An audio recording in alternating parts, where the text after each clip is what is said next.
Hey, what's up? Dusk here, and today we're going to talk about all the equipment in HellDivers 2. Let's start off with the assault rifles because the starter weapon in the game is the AR-23 Liberator.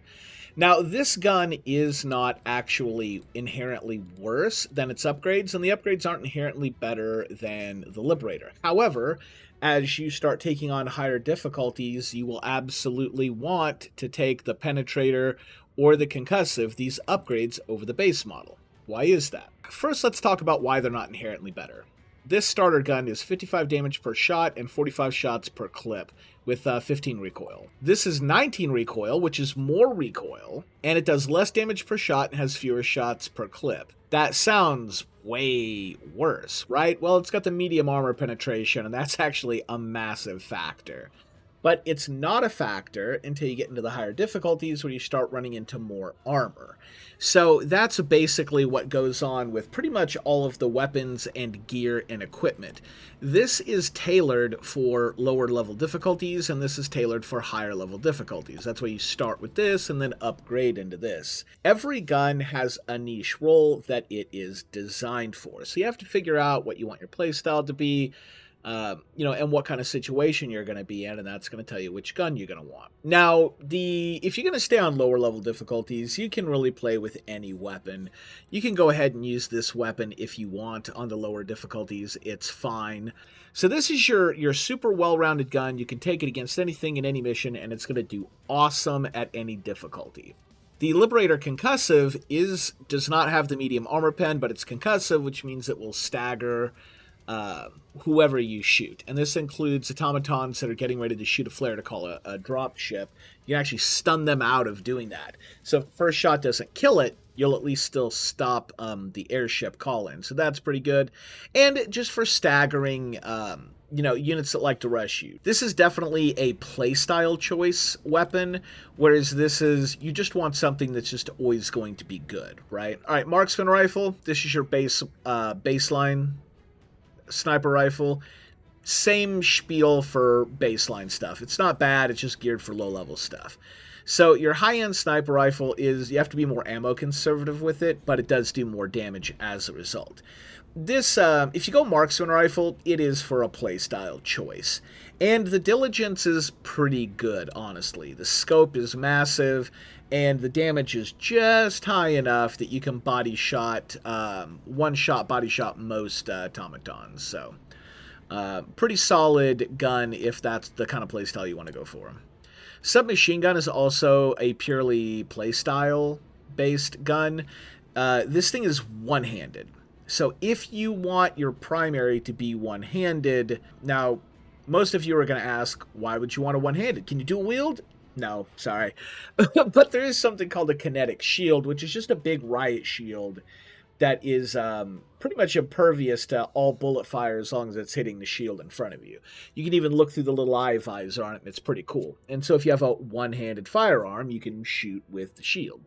So that's typically when you see this, but there are also some objectives that require you to carry hard drives, and having a one-handed weapon is all of a sudden really useful in those scenarios. So again, this is mostly a playstyle choice. So far out of the guns we've covered, if you're just looking for something that is good and strong and will scale into higher difficulties, we're still looking at the Penetrator out of all these as your go-to choice in all of these. All right, let's get down to the shotguns. Punisher is the first shotgun you'll get. Same spiel as, these two, right? Starter one. It's pretty good. Now, this thing actually does function pretty well into some of the higher difficulties because it hits so hard at the 400 damage per cluster. Now, mind you, that 400 damage is only if all the pellets hit. So the farther you get away, the wider the spread gets and the less damage you're going to do. This thing does most of its damage up close. But it does so much damage that a Berserker automaton will stagger, and the second shot will kill it. So this is really good against Berserker automatons, which you'll start to run into in some of the medium-level difficulties. So even though this is a baseline gun, it is a baseline gun that you can use at some higher difficulties to pretty good effect. The Slugger here is a shotgun, but like the name suggests, it uses slugs, which means you can go for headshots and things like that, which is why it's got a little red dot scope up here. Other than that, the Slugger doesn't have much of a role. Like, that's a very specific niche, but personally, in my opinion, the Slugger just gets outclassed. But, you know, that's fine. I'm sure there's somebody out there that loves it, right? That brings us to the Breaker, which is considered like the best shotgun out of the group, and for a while was considered just the best primary gun in the game. Everybody just ran the Breaker. I think the Breaker was a tad overhyped. I actually preferred this over the Breaker before they nerfed it, and now that it's nerfed, I definitely prefer that. But the nerf on the Breaker was super minor. They just took the clip capacity from 16 to 13, so you have to reload a little bit more. Less efficiency per, I say clip, but I guess it's a mag, whatever. I'm just going to say clip. Long story short, the Breaker is still absolutely amazing and is a really good, standard primary. You won't be able to take on some of the more armored targets like you can with this, but you're going to have an easier time clearing like swarms of Terminids and stuff with the Breaker because of the higher rate of fire, so that's a thing. And if you really want to lean into the higher rate of fire, you got the Breaker Spray and Pray, which is super solid, but don't take this weapon if you're not going to really utilize the fully automatic large clip. Hold the button down and just lay into stuff. The Incendiary Breaker is, at this time, a little weak. I wouldn't recommend this gun at this point in time, simply because the burning after effect is really, really weak. If that was better, you could probably contribute to taking down things like chargers and stuff like that, because you could set them on fire and do some dot damage. But again, like, the dot damage is just so minuscule, it's just not worth it. I would skip this one until they buff it. We have the Dominator. Now, this is a really interesting gun, because we're getting back into another weapon that has medium armor pen, and this one does 200 damage per shot, but it is a really bulky rifle. And by that, I mean, like, if you're going to hip fire it, it's slow to move. Well, if you're a HellDivers player, you know what I'm talking about. With the hip fire, how things are sluggish and heavy. This thing is sluggish and heavy. If you're not a HellDivers 2 player yet, well, it's really sluggish and heavy, right? Like, it's just hard to move from target to target. It's a more cumbersome weapon. That said, it just hits so hard and does so much damage. Like, it's definitely really, really good. But so is the Plasma Scorcher.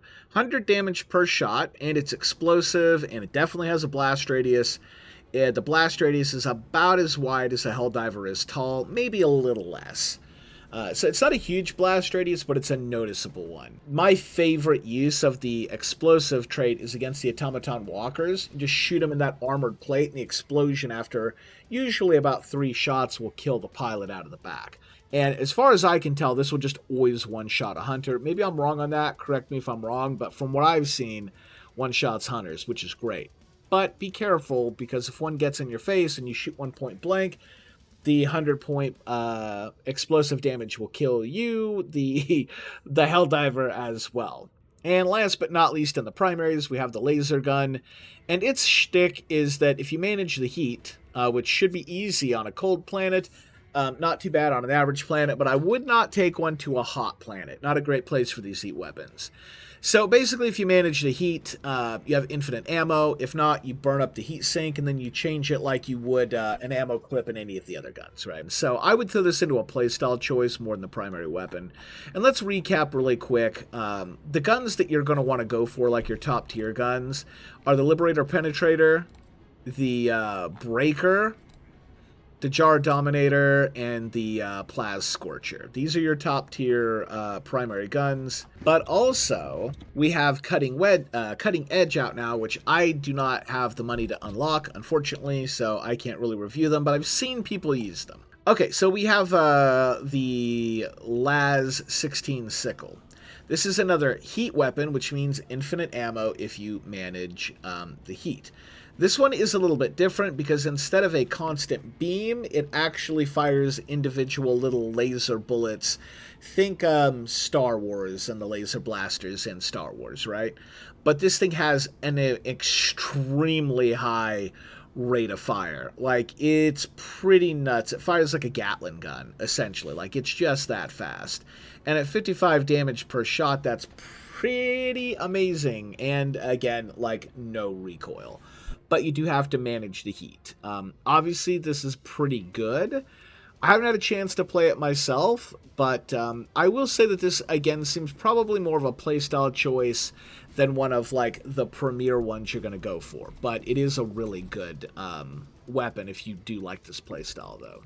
Oh, we got the Punisher Plasma. This is basically a plasma grenade launcher. And from what I saw, the range isn't terrific. The blast radius doesn't look huge. The actual grenade launcher would outperform this, but that's a call-in, and this is a primary. So if you really like the grenade launcher, you really might like the Plasma Punisher. The grenade here, also the stun grenade, we were able to stun Bile Titans with this thing, so pretty fantastic stun grenade. Well, you know what, we'll get to the grenades later, but keep that in mind. And last but least, in cutting edge, last but not least, the Arc 12 Blitzer, which also sounds kind of like a shotgun, and then, of course, it just says shotgun right here. So, I haven't seen anybody use this gun yet, so I don't actually know anything about it. I think this is probably going to compete with, like, the Arc Thrower and the Flamethrower. Like, you just want something infinite ammo. It might compete with the laser gun, like, you like the idea of the infinite ammo, but you just don't like the way this performs. This might be more what you're looking for. All right, so that covers all the primary main weapons. Let's do the secondary weapons, which are all your pistols, right? And we'll start with the laser pistol right here. It's a laser pistol. It's a laser pistol, just like the laser gun, except less damage, only 150 per second. But again, it's a beam weapon, and if you manage it, infinite ammo. When I get a chance to unlock this, I will, and this will be my go-to pistol. Now, for the other sidearms, you're basically going to get the P19 Redeemer. This is one of the few cases in this game where there is a weapon that is just clearly better than the other two. The starter pistol is pretty good. It'll do ya, but this is just a straight upgrade and more powerful in all ways, in all difficulties, in all situations. And the P4 Senator, a 6-shot revolver that kind of looks like it's punchy on paper. This is probably the worst gun in the entire game, and at this point in time, it just needs buffs. All right, let's move over to grenades. Now, I mentioned earlier that there's a stun grenade. That one's definitely more of a playstyle choice. As far as, like, damage grenades or just, like, good meta choice, you're going to go for, like, Impact or Incendiary. Impact is great in, like, tight situations where maybe you're ran out of ammo, but you got, you know, automaton berserkers coming after you and swarm. So, you know, instead of trying to reload, you can just throw a couple of impact grenades to burst those guys out, give yourself some breathing room. Downside is you're not really going to be able to destroy spawners with it. And that's where the incendiary grenade comes in. You're going to get a lot of damage out of it because you're going to ignite an area on fire, which is going to hurt automatons and bugs. Fire hurts everybody. And it also has a pretty nice blast radius, and overall, it's going to do really good damage. So if you want, like, really bursty upfront damage, go Impact. If you're okay spreading that large amount of damage out over a period of time, Incendiary works great. And the Incendiary is really good for killing spawners. So these are really your two choices. Smoke is a playstyle choice. It works pretty decent against automatons. So if you do like getting a little bit of cover, that can be helpful. High Explosive and Frag are just kind of like your low-tier picks. You'll want to upgrade to one of these. Or, again, the Stun Grenade, which I mentioned earlier, which is, again, a play-style choice. But it can stun, from what we've seen, it'll stun a Bile Titan. So that's a pretty nice thing to have in a pinch. Now, let's move on to the call-in weaponry. All right, machine gun. This is one of the first little call-ins you'll get. I think you start with the machine gun, actually. Really good at low-level difficulties. Most people get a ton of use out of the machine gun. But it does eventually get outclassed as you go up to higher difficulties, and you'll probably move away from this call-in. Anti-material sniper rifle, this thing is honestly underrated. The anti-material rifle is the king of the sniper playstyle and the king of destroying middle-sized targets. Just check out this example.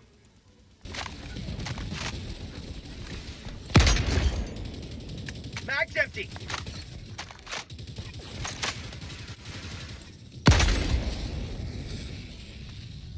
Stalwart, if you really liked the machine gun, but you want something that's a little bit more suitable at higher level difficulties, the Stalwart is there. And this brings us to expendable anti-tank.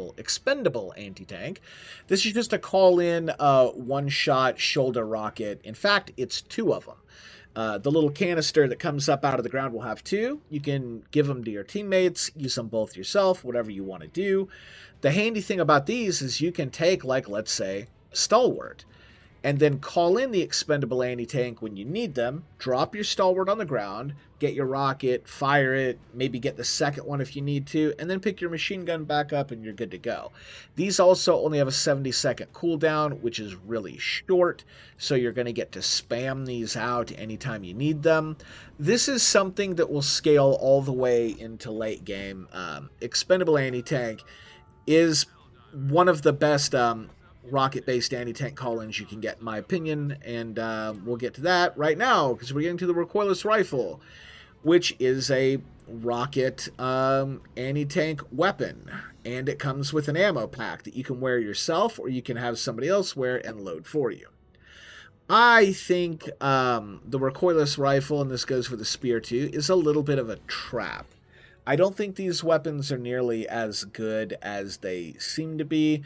They were recently buffed where they can one-shot chargers in the head, which is a really nice buff for the weapon. But here's the real problem with the recoilless rifle. If you do a loading team like this, really you're down a player at that point. So that's one weapon that's not up and active. The other major issue is that the weapon is really limited on ammo. On higher level difficulties, you're going to face way more heavily armored targets than you have ammo for. You're going to run out way early, and the call-in timer on this weapon is extremely long, so you can't call in any others, and it takes like an entire ammo pack to resupply, so you would either have to wait for a call-in or siphon the entire team's ammo. The one exception is if you want to take out automaton dropships. This is one thing the recoilless rifle excels at and that no other weapon can really do. I would avoid the spear. It does less than the recoilless rifle and comes with even less ammo. The lock-in system is fun, but it's really janky. Autocannon. This thing I love. Will also scale into super late game. As you can see by the example video, you can have a loader if you want to go into super crazy mode. Unlike the recoilless rifle, this thing comes with an absolute ton of ammunition, and you can use it to, because it's also explosive, mow through a whole bunch of small stuff. You can just repeatedly pound something big to do a significant amount of damage and eventually take out, fairly big targets, shred through medium targets, kill spawners. Like, this is one of your best top tier, well-rounded guns. It's good against everything in pretty much all situations. I take the autocannon a lot. It's one of my go-tos. The flamethrower is one of my go-tos. And if you can't tell, expandable anti-tank is now one of my go-tos. I did play a lot with recoilless, but I had to get away from it. Oh, the railgun. Let's talk about that next. This used to be the meta go-to because of how overpowered it was. It's been reined in, and now basically think of the railgun as like a budget autocannon with a little bit more risk to it. The trick is that you probably need to turn it to unsafe mode, which means if you charge it for too long, which is 3 seconds or longer, the gun will blow up and kill you. But that's fair because it doesn't take up a backpack slot. So you could combine this with, a good backpack item. So this brings us to the armor. You've got 3 categories: light, medium, and heavy. Light armor has less armor, but you can run faster in it. Medium's in between, and heavy armor is a lot of armor, but you run slower and your stamina regenerates slower. My first take on this is that these heavy armors, I've run this Fortified Commando, which has the passive extra padding. So this is like the highest armor rating you can get in the game. And I'm going to tell you it's barely noticeable. There's a very small bug called the Hunter bug.